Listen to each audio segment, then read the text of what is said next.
This video is based around the work that I have done in the movement classes, and this will be in addition to the personal reflection journal. So over the past couple of weeks, we've been working on neutrality and what that means, like for actors, and how to use it. And so over the weeks, it was quite simple getting into neutrality, like the idea of neutrality being feet parallel, weight evenly spread between your feet, your knees slightly bent to have that idea of readiness. Then up through your shoulders, back straight, shoulders relaxed, arms down by your side, your fingers pointing towards the floor, but not straight, just kind of how they are. To have that kind of readiness, have that kind of relaxed state, and you're focused on one point, so you're not like you're in no way you're basically scrapping your like how you would stand, and you're focusing mainly on this whole idea of the neutral stance. Anyway, so we worked on that, and one of the things that we did to help think about this was we would do an exercise of standing in a circle, and basically one person would go and they'd make eye contact with another person, and they'd start walking towards them, and as they're walking towards them, that person has to make eye contact with another person, who then has to then make eye contact with another person, and then start walking, and then so on and so on. So people just keep walking around, swapping places with other people. And one of the things that that taught was the idea of like it taught composure, like being able to be calm in a situation where there's a lot of tension, like when someone just starts walking towards you and you haven't picked who you want to swap with yet. It's all of a sudden it's like you start to panic a bit and you start to kind of lose your focus. And doing that every week, we we develop the idea of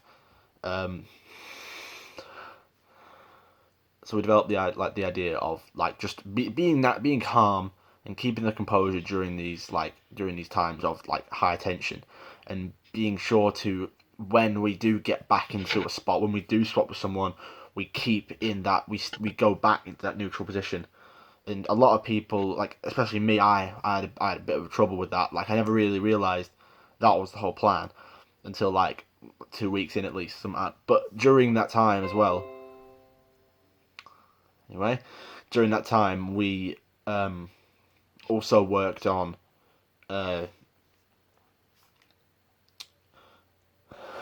like neutral walking, and doing that, walking in a neutral stance. Very simple, very similar to just very similar to keeping your just very similar to the neutral stance, like just very similar to that. Just your feet are just parallel. You just keep walking forward like that. You're not, because we all have a personal walk that we'd work on. Well, we didn't work on this sort of natural walk, like how we walk when we don't realize what we're doing, and well, I and throughout the weeks we kept doing that same exercise of swapping around people in a circle, kept doing that thing, but this time also trying to like impose the idea as well of uh, keeping a neutral stance no matter what. So keeping in neutral, and walking in neutral, and getting to your position and standing in neutral again, and waiting for someone to get your attention so you can swap with them again. So just keeping in neutral throughout like this whole thing of high tension. And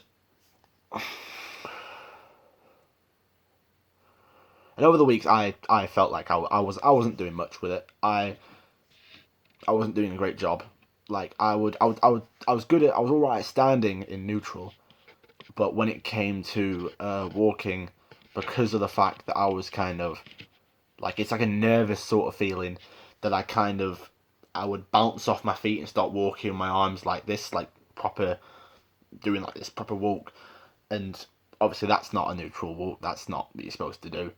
So, um, so it was so I had to work on that, and I did that, and I started thinking more about it, and today we when we did it again, I feel like I did a lot better. I was sure to keep my composure throughout the entire thing, and yeah, so just remembering to keep my calm in these situations. Obviously, I've not created a character for anything yet, so there's no like characterization that I do with it. So it's just walking in this neutral stance and being able to stay in a neutral stance in even in moments of tension. Something else we worked on for a slight bit was sitting in uh, sitting in neutral, but we didn't really do much of that. That was more of a just a quick little thing. And what else?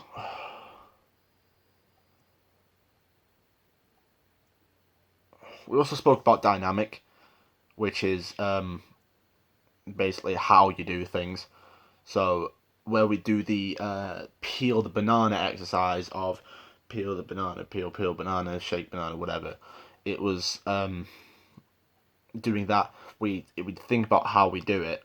So in the sense of um, like so, for example, a robotic, it'd be yeah, it's just like a robotic sort of movement of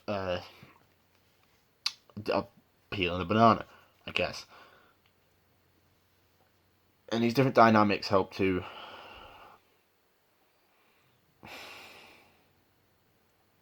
create a more,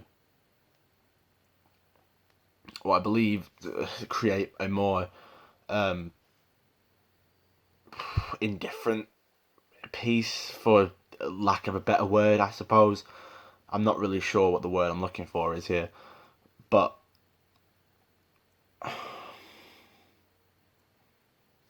let's think. And then we worked.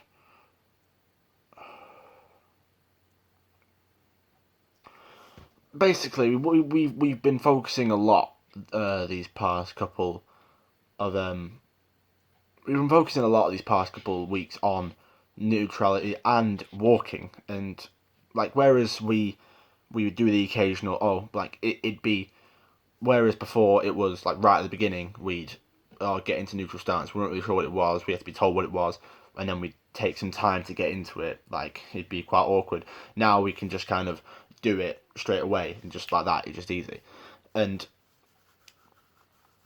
one of the exercises that we do is we would have a we split into groups of two people each, and label ourselves A and B. So A would stand out off the side, and B would walk around the room just like you would.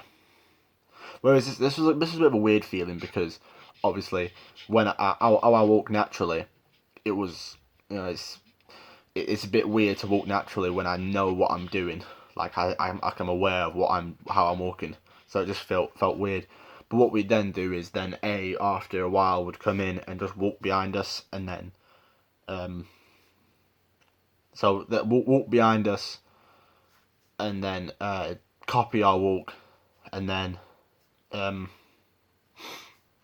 so copy our walk, and then we'd go out again, and then the B's would go out, and they'd stand to the side and watch the A uh, walk around, I might watch my partner walk around like me.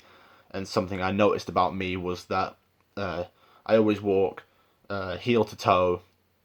I've got quite some pace. I walk quite fast, um, and I walk with my hands turned inwards rather than like not out. They're quite in. So I swing my arms quite a bit, and but my arms aren't straight down by my sides, like they're turned inwards sort of thing. So rather than the thumb being forward, it's the this part of the hand, the back of the hand, and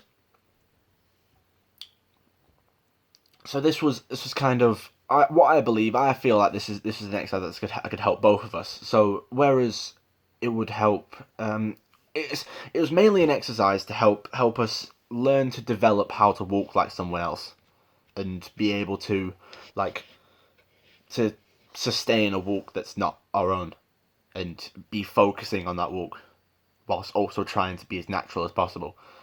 And it was quite weird, but I feel like it also helped me in the sense of um,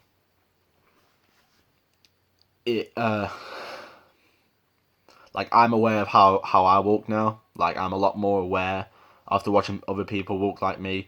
I'm more aware of how I walk. So if I need to know that a character like that I need to be different, I need to make sure be aware of how I'm walking and make sure I'm not just walking like I would walk because um then it's not really proper. It's more just me walking. I'm not really characterizing anything. But then we did. But it was an interesting little thing, and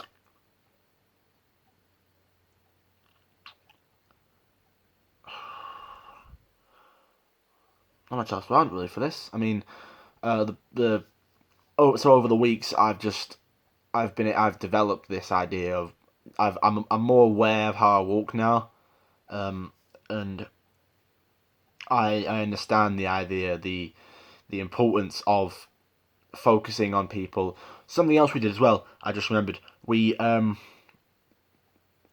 we followed around our partners, we would follow them around, notice a single part of their mannerisms. So how they'd walk, like would they do they swing their arms quite a bit, like the most notable, what we think was the most notable part of their body as they were walking, and we would carry on walking like that, but then count up from 1 to 10, and then slowly over exaggerate that thing. So say this isn't what I did, but say someone else in the class did. Um, they noticed their partner walk down with their head like looking downwards. Their head was quite like sloped down. So um, so over the thing, she ended up kind of walking more like almost at a 90-degree angle.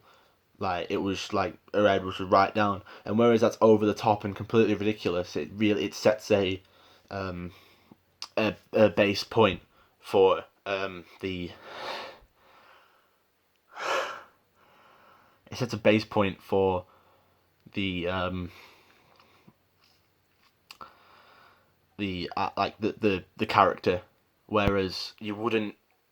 So it's better. It's when creating a character, when developing how a character acts.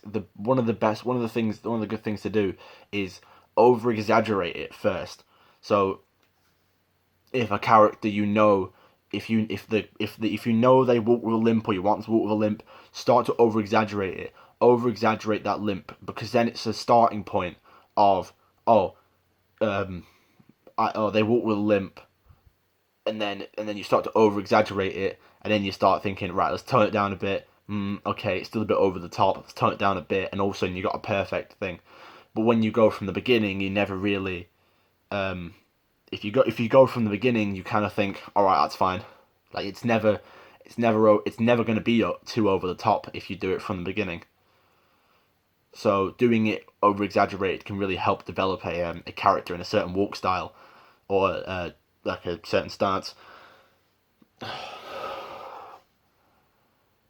I mean, so over the weeks, it's just been I've developed this idea that I developed some ideas, and I'm looking forward to using these techniques in the stage performance that's coming in. It's coming later in the week. Uh, so that's been this one, I suppose.